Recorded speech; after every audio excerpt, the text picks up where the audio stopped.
Romantic ভালোবাসার গল্প তো প্রায়ই দেখেন। আজ আপনাদের মন ছুঁয়ে যাওয়ার মতো কোরিয়ান ভালোবাসার গল্প শোনাবো, যার নাম টিউন ইন ফর লাভ। ভালোবাসার মানুষটাকে কতবার হারিয়ে ফেলা যায়, আর প্রকৃতি তাকে কতবার ফিরিয়ে দেয়। যে আপনার, সে কি সারা জীবনই আপনারই? অনেক প্রশ্নের উত্তর আছে এই ভালোবাসার গল্পে। পুরো ভিডিও জুড়ে আপনাদের সাথে আছি আমি মুশারফ হোসেন তানভীর। আসসালামু আলাইকুম। কেমন আছেন আপনারা? ইয়ারফোন লাগিয়ে চুপচাপ একা একা বসে এই মুভিটা দেখার অনুরোধ করছি। আবারও বলছি, মুভিটা আপনার মন ছুঁয়ে যাবে। তো বেশি কথা না বলে আজকের গল্প শুরু করা যাক। 1994 সালের সুন্দর একটি সকাল।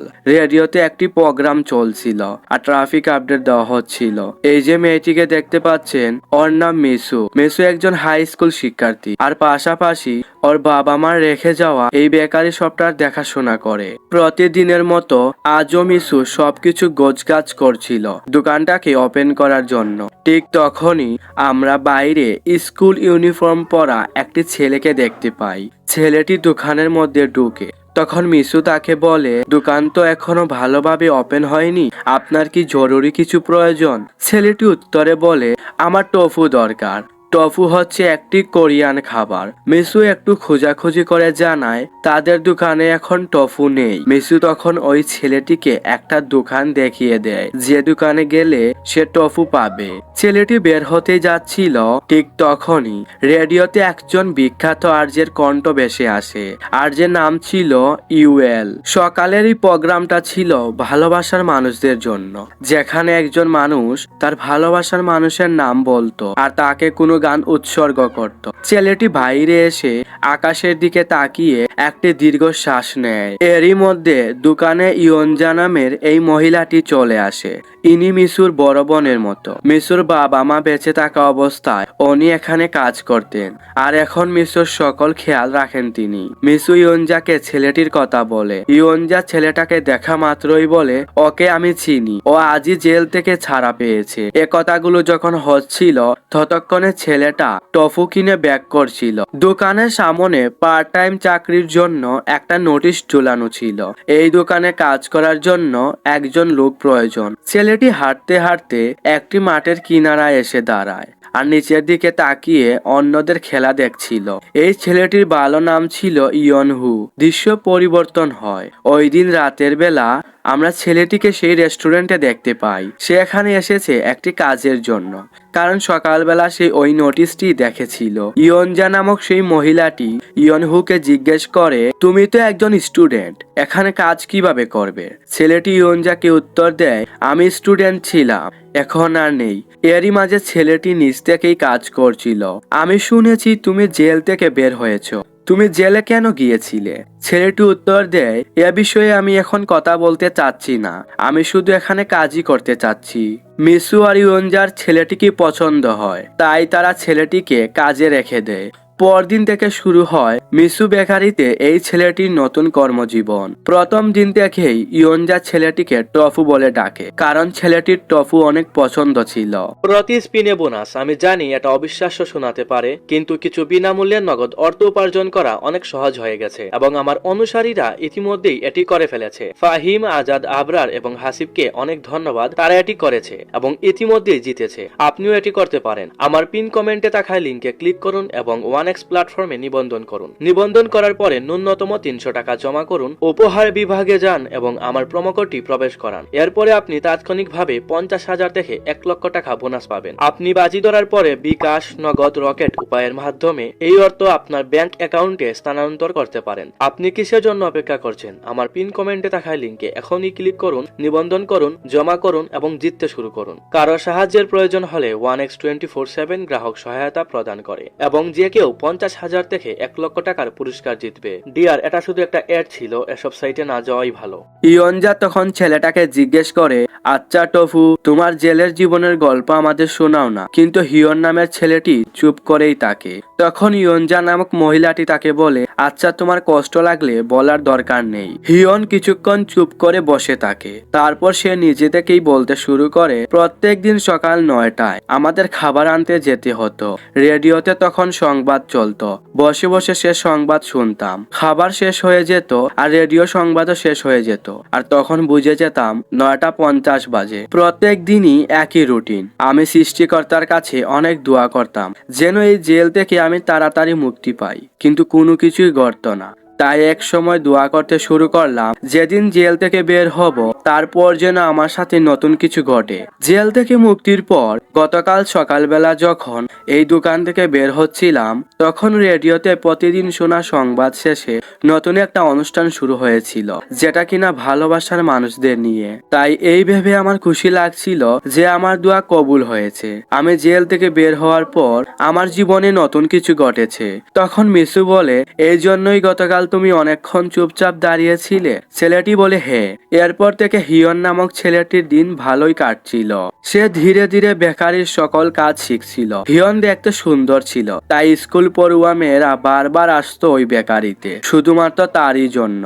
আর এই বিষয়টা যখন মিসু লক্ষ্য করে, সে মনে মনে অনেক জ্বলতে থাকে। সে ওই মেয়েদেরকে জারে দিয়ে তাড়িয়ে দেয়।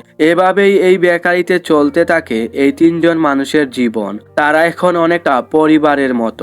কিন্তু হিয়ন এখনো মিসুকে ম্যাম বলে, কারণ সে তো দোকানের মালিক। তাই মিসু তাকে বলে, তুমি আর আমি একই বয়সী, আমাকে ম্যাম না ডাকলেও হবে। এভাবেই কেটে যায় 1টি বছর। ক্রিসমাস চলে আসে। ক্রিসমাস উপলক্ষে তারা বেকারিটাকে সুন্দর করে সাজায়। পরদিন সকালবেলা কিছু কন্ট্রাকশন ওয়ার্কার মিসুদের বেকারির সামনে নতুন একটি অ্যাপার্টমেন্টের কাজের জন্য আসে। ওই ওয়ার্কারদের মধ্যে একজন হিয়নকে দেখতে পায়। ওয়ার্কারটি ওই বেকারির মধ্যে ঢুকে। ওয়ার্কারকে দেখা মাত্রই হিয়ন তাকে বলে, তুমি এখানে কেন এসেছো? ওয়ার্কারটি কিছু খাবার অর্ডার দেয় আর সে পাশে একটি টেবিলে বসে। আমরা তার কথায় বুঝতে পারি হিয়ন আর ওয়ার্কারটি একসাথে জেলে ছিল। ধীরে ধীরে সেখানে আরো কিছু ওয়ার্কার আসে, আর এরা সবাই হিয়নের সাথে জেলে ছিল। হিয়ন ছাড়া ওখানে সবাই একদম আড্ডায় মেতে ওঠে, ঠিক জেলখানার ভেতরের মতো করে। কিন্তু হিয়ন চুপচাপই দাঁড়িয়েছিল। আড্ডাটা ধীরে ধীরে সহ্যের বাহিরে চলে যাচ্ছিল। তখন ইয়নজা নামক সেই মহিলা এসে তাদেরকে তাদের টাকা ফিরিয়ে দেয় আর তাদেরকে বের হয়ে যেতে বলে। ছেলেগুলো কিছুটা অপমানিত হয় আর ওখান থেকে বেরিয়ে যায়। হিয়ন তখন ইয়নজা নামক ওই মহিলার কাছে এসে ধীর গলায় বলে, বেতন থেকে আমাকে কিছু টাকা অগ্রিম দেওয়া যায়? মহিলাটি তখন কিছু টাকা বের করে হিয়নের হাতে দেয়। হিয়ন টাকাগুলো নেয় আর তাকে বলে, ওই ছেলেগুলো হয়তো ম্যানার্স জানে না, কিন্তু ওরা মানুষ হিসেবে খারাপ না। হিয়ন টাকাগুলো নিয়ে তার বন্ধুদের সাথে চলে যায়। মিসু তখন ইয়নজাকে জিজ্ঞেস করে, ও কি আর ফিরে আসবে? ইয়নজা নামক মহিলাটি উত্তর দেয়, হয়তো না, তবে অনেক ভালো ছিল। এইদিকে হিয়ন তার বন্ধুদের সাথে আড্ডা দিতে থাকে। তারা অনেক ড্রিঙ্কস করে। হঠাৎ করে হিয়নের তার অতীতের কথা মনে পড়ে যায়, যে কারণে সে জেলে গিয়েছিল। হিয়নরা বন্ধুরা মিলে স্কুল মাঠে খেলছিল, কিন্তু খেলার এক পর্যায়ে হিয়নের হাত ফসকে তার বন্ধু নিচে পড়ে যায় আর সে সেখানেই মারা যায়। সবাই দোষ দিতে থাকে হিয়নের, কিন্তু হিয়নের আসলে কোনো দোষই ছিল না। হিয়ন এই কথাগুলো মনে করে অনেক কষ্ট পাচ্ছিল। এদিকে মিসু বেকারিতে দরজার সামনে চুপচাপ দাঁড়িয়ে আছে। তাকে দেখেই বোঝা যাচ্ছিল সে হিয়নের জন্য অপেক্ষা করছে, কিন্তু হিয়ন ফিরে আসেনি। এভাবেই কেটে গিয়েছিল 2টি বছর। মিসুর পড়াশোনা শেষে বেকারিটিকে বন্ধ ঘোষণা করা হয়েছিল। 1997 সালের সুন্দর একটি সকাল। মিসুর তখন পড়াশোনা শেষ হয়ে গিয়েছে। আজ তার কলেজ থেকে 2টো চাকরির অফার তাকে করা হচ্ছে। একটি হচ্ছে ফুল টাইম চাকরি, যেটা একটি নিউজের রিডিং কোম্পানিতে, বেতনও অনেক ভালো। আর দ্বিতীয় অফারটি হচ্ছে সেই ইউএল নামক আরজের রেডিও শোতে, যে রেডিওর ভালোবাসার শোর প্রথম দিনে মিসু আর হিয়নের প্রথম পরিচয় হয়েছিল। যদিও ওই রেডিও শোটা মিসুর অনেক পছন্দের ছিল, কিন্তু তারপরও সে ওই ফুল টাইম চাকরিটাই বেছে নেয়, অর্থাৎ নিউজ এডিটিং এ। অন্যদিকে আমরা হিয়নকে দেখতে পাই, সে এখন একটা ইন্টারন্যাশনাল লজিস্টিক কোম্পানিতে চাকরি করে। সে তার দৈনন্দিন কাজগুলোই করছিল। অন্যদিকে ইয়নজা নামক সেই মহিলাটি নতুন একটি রেস্টুরেন্ট দিয়েছে। মিসু সেই রেস্টুরেন্টে আসে তাকে চাকরি পাবার সুখবরটা দিতে, কারণ মিসুর আপন বলতে ইনি রয়েছে। আর মিসুর পড়াশোনার জন্য এই মহিলা অনেক কষ্ট করেছেন। রাতের বেলা মিসু তাদের সেই পুরনো বেকারির সামনে এসে দাঁড়ায়। সে বেকারির সামনে দাঁড়িয়ে বলতে থাকে, মা, আমি চাকরি পেয়েছি, আমি তোমাকে কথা দিচ্ছি, তোমার এই স্বপ্নের মিসু বেকারিকে আমি কোনো একদিন আবার চালু করব। তখনই হঠাৎ করে পিছন থেকে কেউ মিসু বলে ডাক দেয়। মিসু ঘুরে তাকায়। মিসু প্রথমে চিনতে পারে না, কিন্তু হঠাৎই সে জুড়ে বলে ওঠে, হিয়ন, তুমি এখানে কি করছো? সেই দিনের পর আজ প্রথম মিসু আর হিয়নের দেখা হলো। হিয়ন মিসুকে বলে, আমি একটু ওনাকে বাসায় পৌঁছে দিয়ে আসি, তুমি প্লিজ এখানে আমার জন্য অপেক্ষা করো। মিসু অপেক্ষা করতে থাকে আর হিয়ন কিছুক্ষণের মধ্যেই ফিরে আসে। হিয়ন দৌড়ে এসেছে, তাই সে হাঁপাচ্ছিল। মিসু হিয়নকে জিজ্ঞেস করে, তুমি কেমন আছো? হিয়ন বলে, ভালো আছি। মিসু তখন তাকে বলে, হিয়ন যা তোমাকে অনেক মিস করে, সে এখন নতুন একটা রেস্টুরেন্টও দিয়েছে। হিয়ন তখন বলে, আমিও তাকে অনেক মিস করেছি, তোমাকেও মিস করেছি। তখন মিসু বলে, তাহলে চলো কাল আমরা ইয়নজার রেস্টুরেন্টে যাই। তখন হিয়ন কিছুটা চুপ করে থাকে আর সে ধীর গলায় বলে, আমি কাল মিলিটারিতে চলে যাব, আমার সেখানে চাকরি হয়েছে। মিসু বুঝতে পারে হিয়নের হাতে খুব বেশি সময় নেই, শুধু এই রাতটাই হিয়ন এই শহরে আছে। তারা দুজন হাঁটছিল আর অনেক গল্প করছিল। কখন যে মিসু তার বাসার সামনে চলে এসেছে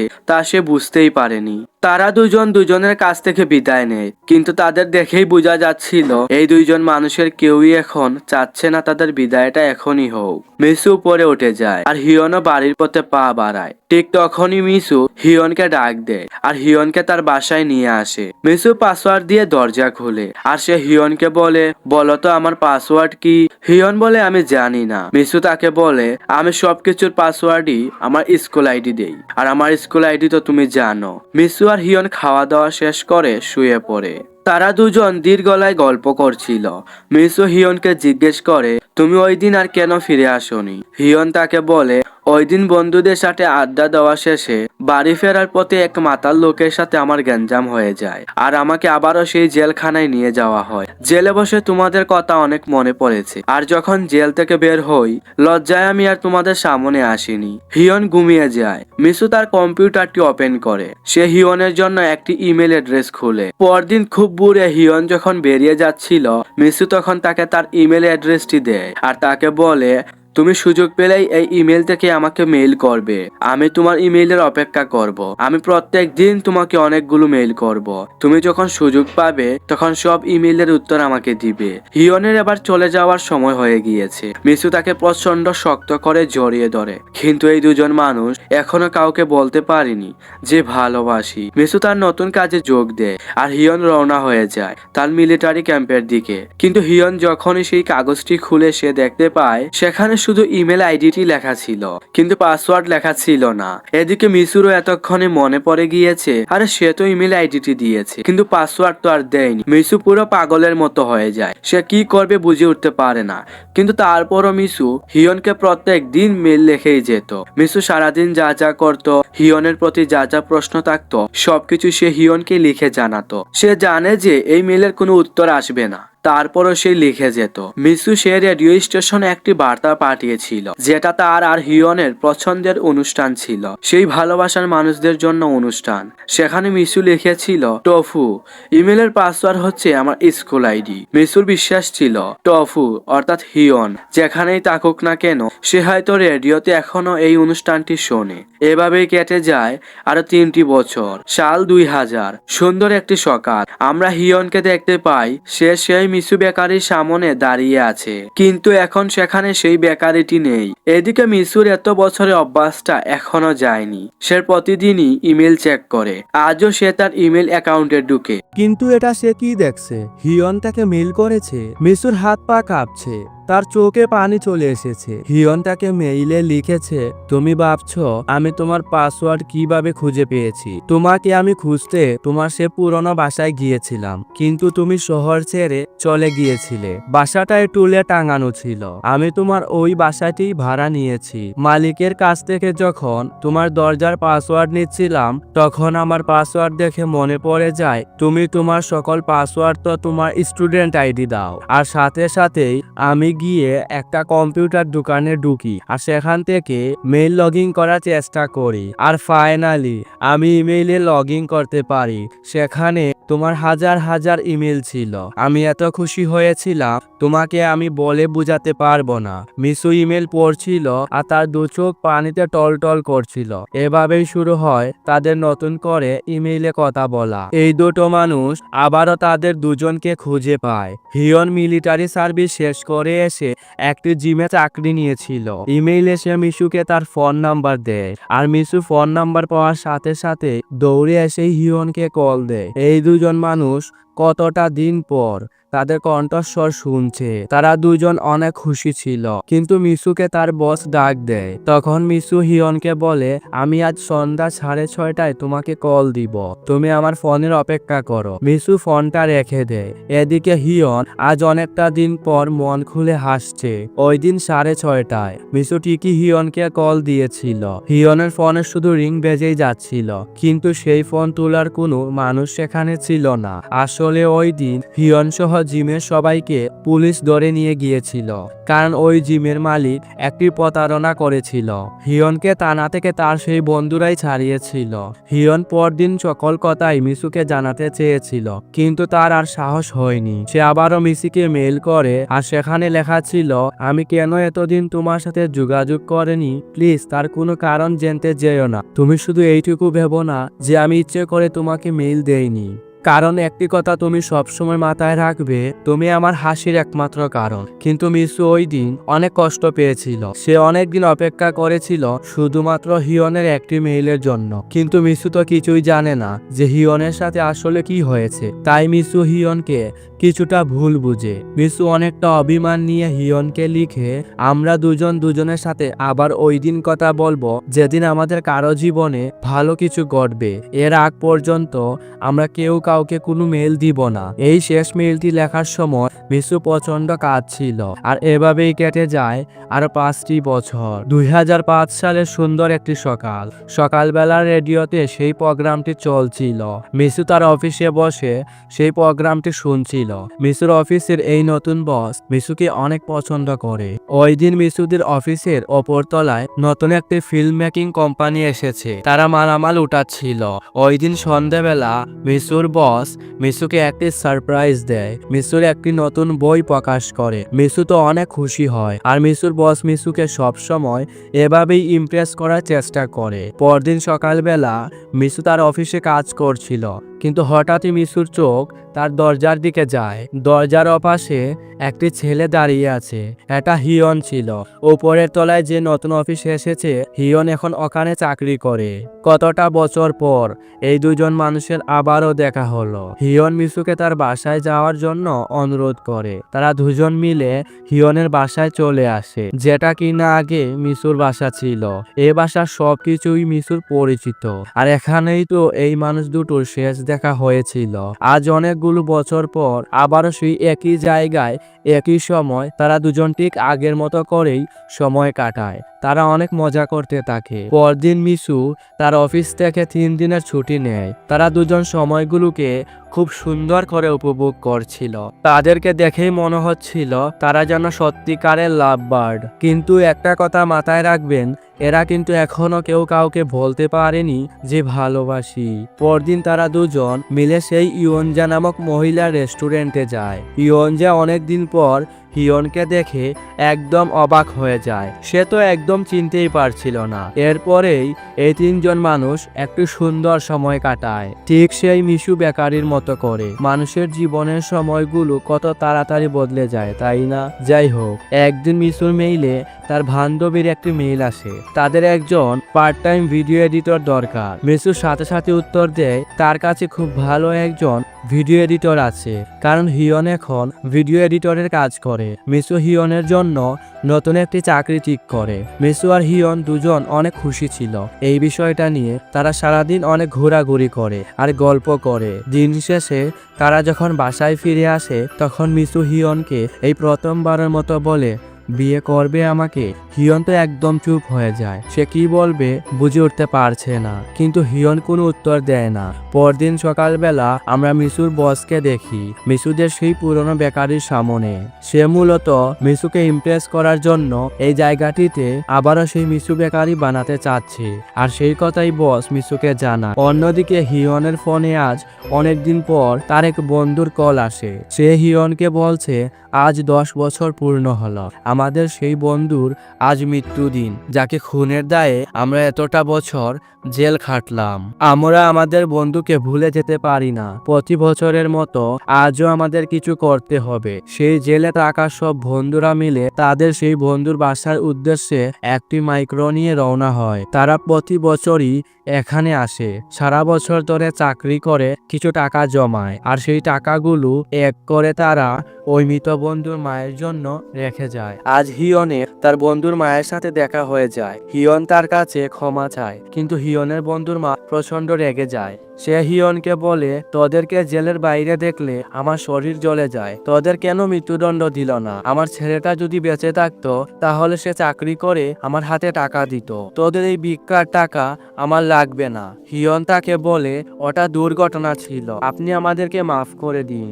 মহিলাটি বলে, তোরা মারা যাবার পরে তোদের বন্ধুর কাছে মাফ চেয়ে নিস, আমি মাফ করার কেউ না। এটা বলে মহিলাটি দরজা আটকিয়ে দেয়। ভারাক্রান্ত মন নিয়ে হিয়ন শহরে ফিরে আসে, কিন্তু সে তার মোবাইলটি নিতে ভুলে যায়। মোবাইলটা গাড়ির মধ্যেই থেকে যায়। এদিকে মিশু বারবার হিয়নকে কল দিচ্ছিল। তখন হিয়নের ফ্রেন্ড ফোনটা রিসিভ করে, আর মিশু সেই মোবাইলটি নেওয়ার জন্য যায়। আর মোবাইলটি নেওয়ার সময় মিশু জানতে পারে হিয়ন আসলে কোথায় গিয়েছিল আর কেন গিয়েছিল। বাসায় ফিরে মিশু হিয়নকে কিছুই বুঝতে দেয় না। পরদিন মিশু হিয়নের বন্ধুর সাথে সেই মহিলার বাড়িতে যায়, আর ফিরে এসে রাতের বেলা দুজন খেতে বসে। খাবারের এক পর্যায়ে মিশু হিয়নকে বলে, তোমাকে আর ওই মহিলার বাড়িতে যেতে হবে না, আমি তাকে অনেকগুলো টাকা দিয়ে এসেছি আর তাকে বুঝিয়ে বলে এসেছি। হিয়ন অনেকটাই রাগ নিয়ে জিজ্ঞেস করে, তোমাকে এই কথাগুলো কে বলেছে? মিশু ভয়ে ভয়ে বলে, তোমার বন্ধু। রাগে হিয়নের হাত কাঁপছিল। হিয়ন উঠে দাঁড়ায়, সে ওই বাসা থেকে বের হয়ে যেতে চাচ্ছে। মিশু তাকে বাধা দেয়, বলে তুমি কোথাও যেতে পারবে না, তুমি এখানেই থাকবে। হিয়ন তাকে বলে, আমি কিভাবে থাকবো বলো? আমি শুধু সবসময় প্রার্থনা করতাম আমি পৃথিবীর অন্তত একটা মানুষের কাছে খুন হিসেবে পরিচিত না হই, একটা মানুষের কাছে অন্তত আমি নিষ্পাপ থাকি। কিন্তু তুমি সেই অধিকারটা কেড়ে নিয়েছো আমার, তুমি জেনে গিয়েছো আমার অতীত। মিশু হিয়নকে বুঝাতে থাকে, আমি শুধু তোমার কষ্টটাকে ভাগাভাগি করতে চাচ্ছিলাম। হিয়ন বলে, আমার এই কষ্ট আমি অনেক ভাগাভাগি করেছি, শুধু তোমাকে চেয়েছিলাম যাকে নিয়ে আমি আমার অতীতটাকে ভুলে থাকবো। মিশু বলে, তুমি কি আমার জীবন থেকে আবার হারিয়ে যাবে? হিয়ন বলে, আমি আর কখনোই ফিরবো না, আর তুমি এই বাসা থেকে চলে যেও। এটা বলে হিয়ন ওই বাসা থেকে বের হয়ে যায়। সে তার সেই বন্ধুর কাছে আসে। সে সবকিছু মিশুকে জানিয়েছে। হিয়ন তার বন্ধুকে জিজ্ঞেস করে, তুই কেন বলতে গেলি ওকে সবকিছু? হিয়নের বন্ধু হিয়নকে বলে, আমরা সবাই একসাথে জেল খেটেছি, কষ্ট করেছি, কিন্তু এখন শুধুমাত্র তুই তোর অতীতকে ভুলে যেতে পারছিস, ভালো আছিস। তুই একটা স্বার্থপর, তাই তোর গার্লফ্রেন্ডকে সবকিছু বলে দিয়েছি। এটা শুনে হিয়ন খুবই রেগে যায়। দুই বন্ধুর মধ্যে মারামারি শুরু হয়। ওখান থেকে হিয়ন ইয়নজা নামক সেই মহিলা রেস্টুরেন্টে আসে আর তাকে সবকিছু খুলে বলে। ইয়নজা তখন হিয়নকে অনেক বুঝায়। হিয়ন মিশুর লাইফ থেকে বারবার হারিয়ে গিয়েছে। সেই অপেক্ষার দিনগুলো মিশু কিভাবে কাটিয়েছে তাই ইয়নজা নামক মহিলাটি হিয়নকে বলে। হিয়ন তার ভুল বুঝতে পারে, তাই সে সাথে সাথেই বাসায় ফিরে আসে মিশুর কাছে। কিন্তু বাসায় ফিরে এসে দেখতে পায় মিশু কোথাও নেই। সে হিয়নের কথা অনুযায়ী বাসা ছেড়ে চলে গিয়েছে। পরদিন সকালেই হিয়ন মিশুর অফিসে যায়, কিন্তু সেই অফিসও ছিল একদম ফাঁকা, কারণ সেই অফিসও আজ বদল হয়ে গিয়েছে। হিয়ন তখন হঠাৎ করে মিশুর বসের গাড়ি দেখতে পায়। হিয়ন তার গাড়ি থামায় আর তাকে জিজ্ঞেস করে, আপনি কি বলতে পারবেন মিশু এখন কোথায় আছে? মিশুর বস তাকে জানায়, আমি বলতে পারলেও তোমাকে বলবো না, কারণ মিশু ডিজার্ভ বেটার, তোমার মতো ছেলে মিশুর যোগ্য না। এটা বলে মিশুর বস গাড়ি সামনের দিকে বাড়ায়। তখন হিয়ন ওই গাড়ির পিছনে দৌড়াতে থাকে, কারণ তার এখনই মিশুর সাথে দেখা করতে হবে। এদিকে মিশু তার বসের জন্য অপেক্ষা করছিল। এরই মধ্যে গাড়ি চলে আসে। মিশু রেস্টুরেন্ট থেকে বের হয়। মিশু গাড়িতে উঠতেই যাচ্ছিল, তখনই দূর থেকে কেউ মিশুকে তার নাম ধরে ডাকছে। মিশু দেখতে পায় এটা হিয়ন। মিশু তার দিকে তাকায়, কিন্তু পরক্ষণেই সে ইগনোর করে যায়। সে তার বসের গাড়িতে উঠে যায়। গাড়ি চলতে থাকে। হিয়ন তখনও পিছনে ছুটেই চলেছে, কিন্তু গাড়ির সাথে কি আর সে দৌড়ে পারে? এদিকে মিশু গাড়ির মধ্যে বসে কাঁদছিল। তার বস তাকে জিজ্ঞেস করে, আমি কি গাড়ি থামাবো? মিশু মাথা নেড়ে উত্তর দেয়, হ্যাঁ। মিশুর বস গাড়ি থামায়। মিশু গাড়ি থেকে নামে। এদিকে হিয়নও দৌড়াতে দৌড়াতে সেখানে চলে এসেছিল।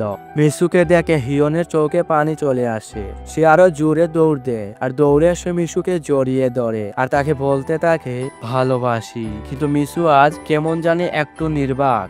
মেসু অনেক কাঁদছিল, কিন্তু সে স্থির হয়ে দাঁড়িয়েছিল। মেসু কাঁদো কাঁদো গলায় হিয়নকে বলে, তুমি প্লিজ আমার পিছনে এসো না, তোমার অনেক কষ্ট হবে, তুমি ফিরে যাও। মেসু এবার গাড়ির দিকে পা বাড়ায়। সে অনেক কাঁদছিল। অন্যদিকে হিয়নের পা সামনে আগাচ্ছে না, সে ওখানেই দাঁড়িয়ে আছে আর প্রচন্ড কাঁদছে। গাড়ি চলে যায়। হিয়ন ওখানেই স্থির হয়েই দাঁড়িয়ে থাকে, আর তার দু চোখ দিয়ে শুধু পানিই পড়তে থাকে। যে আপনাকে ভালোবাসে তাকে কখনোই ইগনোর করা উচিত না। হিয়ন আজ এই কথাটি খুব ভালোভাবেই বুঝতে পারছে। দৃশ্য পরিবর্তন হয়। মিসু চুপচাপ বসেছিল, সে একদম মনমরা হয়ে গিয়েছে। পরদিন সেই রেডিও স্টেশনে ভিডিও করার জন্য আসে হিয়ন। এটা ছিল সেই ভালোবাসার মানুষদের জন্য প্রোগ্রাম, যেটা মিসু আর হিয়ন অনেক পছন্দ করত, আর যেটা এখনো তারা প্রতিদিন শুনে। সেই আরজে হিয়নের কাছে জিজ্ঞেস করে, তোমার কি কোনো ভালোবাসার মানুষ রয়েছে যাকে তুমি কিছু বলতে চাও? অন্যদিকে মিসু তখন অফিসে বসে ওই প্রোগ্রামটি কানে হেডফোন দিয়ে শুনছিল, আর তখনই সেই আরজে ওই প্রোগ্রামের মধ্যে বলে ওঠে, আমার সামনে এমন একটি ছেলে দাঁড়িয়ে আছে যে মিসু নামক একটি মেয়েকে প্রচন্ড ভালোবাসে, কিন্তু মিসু তাকে ভুল বুঝে তার জীবন থেকে চলে গিয়েছে। আর যে বলে, আমরা সবাই দোয়া করি মিসু যেন আবারও এই ছেলেটির জীবনে ফিরে আসে। মিসু আর এবার নিজেকে ধরে রাখতে পারে না। মিসু অফিস থেকে বের হয়। মিসু শহরের রাস্তা ধরে পাগলের মতো দৌড়াচ্ছিল। সে অনেকটা পথ পাড়ি দিয়ে ফাইনালি সে রেডিও স্টেশনের সামনে এসে দাঁড়ায়। ভিতরে হিয়ন তখন সবকিছু গুছাচ্ছিল, আর হঠাৎই হিয়নের চোখ যায় বাইরের দিকে। মিসু দাঁড়িয়ে আছে। এই মুহূর্তটা দেখে সত্যি মনে হচ্ছিল ভালোবাসা সুন্দর, ভালোবাসার মানুষ সুন্দর, যে আপনার সে শুধু আপনারই। ভালোবাসার আরেক নাম অপেক্ষা। আমার কাছে মনে হয় কাউকে সহজে পাওয়ার থেকে এই অপেক্ষার ভালোবাসাটাই বেশি সুন্দর। আপনার জীবনে যদি আপনার সেই ভালোবাসার মানুষটা এখনো না এসে থাকে, আপনি অপেক্ষা করে যান, সে অবশ্যই আসবে। আর আপনার জীবন থেকে যদি কেউ হারিয়ে যেয়ে থাকে, তাহলে মনে করে নিন সে কখনোই আপনার ছিল না, আপনার যোগ্য ছিল না। তো এই ভালোবাসার গল্পটা আপনার কাছে কেমন লাগলো আমাকে অবশ্যই কমেন্ট করে জানাবেন, আর পূর্ণটা পাক আপনার ভালোবাসার গল্পটিও। তো এই ছিল আজকের ভিডিও। সবাই ভালো থাকবেন, সুস্থ থাকবেন, আপনজনকে ভালো রাখবেন। আল্লাহ হাফেজ।